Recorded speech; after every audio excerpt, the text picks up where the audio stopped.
പാവപ്പെട്ടവർക്കൊപ്പമാണ് O Madhavan foundation എന്ന് M Mukesh MLA. നിർധനരായ 150 കുടുംബങ്ങൾക്ക് ഭക്ഷ്യധാന്യ കിറ്റും പച്ചക്കറിയും ഓണക്കോടിയും നൽകി.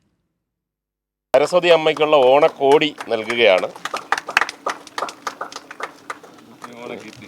ഇത് സരസ്വതി അമ്മയ്ക്കുള്ള ഓണക്കിറ്റാണ്. നല്ല വെയിറ്റ് ഉണ്ട്. വിവേകാനന്ദനുള്ള ഷർട്ടും മുണ്ടുമാണ്, ഓണക്കോടിയാണ്. ഓണക്കിറ്റ് അത് കൊടുത്താൽ മതി.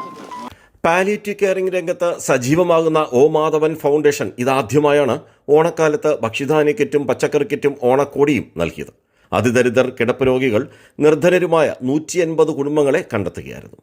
ഒ മാധവൻ ഫൗണ്ടേഷൻ ആരംഭിച്ചപ്പോൾ ശരിക്കും കലയെ പ്രോത്സാഹിപ്പിക്കുക, നാടകത്തെ പ്രധാനമായിട്ടും പ്രോത്സാഹിപ്പിക്കുക എന്നുള്ളതായിരുന്നു ലക്ഷ്യം.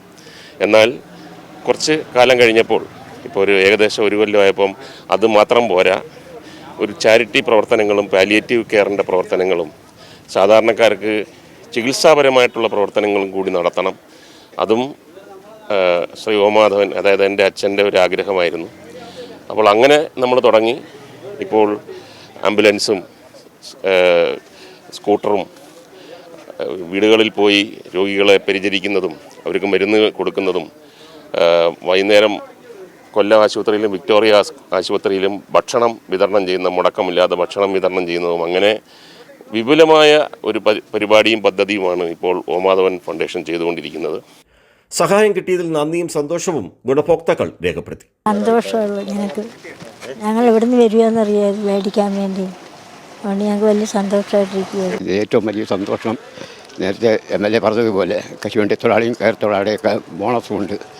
സംയുക്തമായ ഒരു ഓണമാണ്. ആ കൂട്ടത്തിൽ ഒരു സന്തോഷം. മുകേഷ് MLA ആണ് ഇതെല്ലാം തന്നതും. നല്ല പ്രവർത്തനമാണ്, നല്ല അഭിപ്രായമാണ്. വളരെ സന്തോഷമുണ്ട് തന്നതിൽ.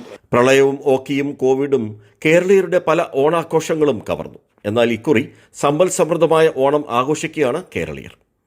രാജ്കുമാർ, കൈരളി ന്യൂസ്, കൊല്ലം.